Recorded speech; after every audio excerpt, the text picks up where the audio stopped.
Hi everyone, it's Sandra and Marine from the Valco team. We're here shooting our next frequently asked questions video, and today we're going to be looking at refinancing your house and what that can look like and really what that means.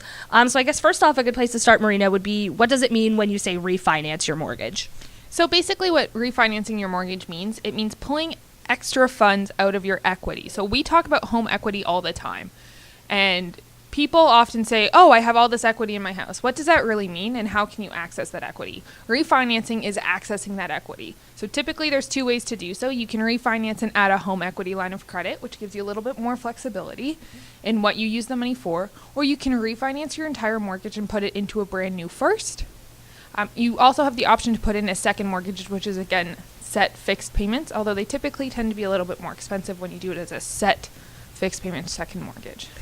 So now when, I guess everybody kind of thinks about when you buy a house, like that's a lot of debt, obviously, that you're putting or taking on, potentially. So usually with the goal of that is to pay it off and get rid of it. So I guess what are some examples and why would I want to, take out additional funds against my house? To be honest, life happens. So oftentimes you go back to school, you might lose your job, you might just overextend yourself on consumer credit based on bonuses or what you think is going to happen and your life doesn't pan out that way. Sometimes you have an unexpected addition to the family. There's 101 reasons why what used to work doesn't work today. And that is really what refinancing is about. Sometimes we refinance just to make that cash flow easier in the monthly budget. Sometimes we refinance to pay off debt.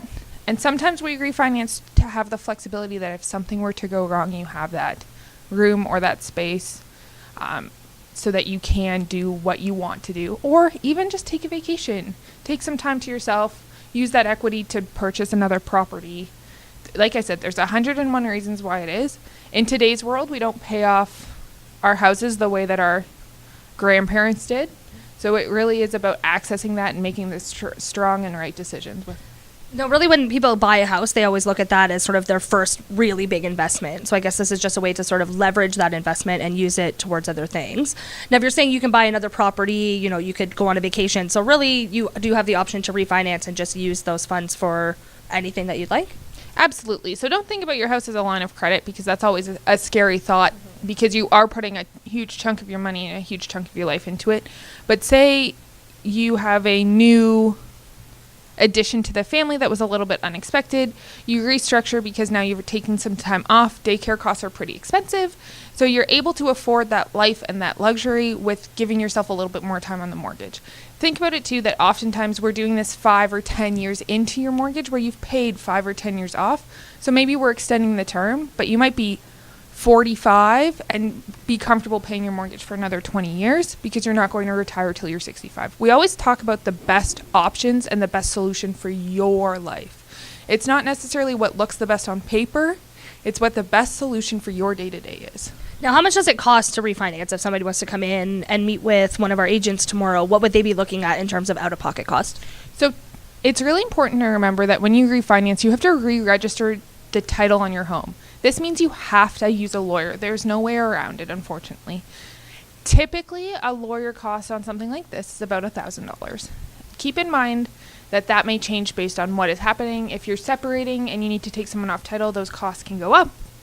There's 101 things that can impact that. If you're paying off a lot of debt, often that can change your lawyer fees. And your lawyer fees are dictated by your lawyer, not by us. And often we have to do an appraisal on your home, which can probably run you anywhere from $400 to $500. So it's really important to just keep in mind that there is a cost to doing this. So you're not just borrowing money from your credit card to do so. You really are investing about $2,000 when everything's said and done to make sure that this is something that's going to work and happen for you. So really when somebody would come in, that's sort of the reason why we would recommend to come in and meet with a broker and one of our agents here would be that they'll work through those numbers with you. They'll calculate out what the cost and the benefit is and if it's really the best solution for you.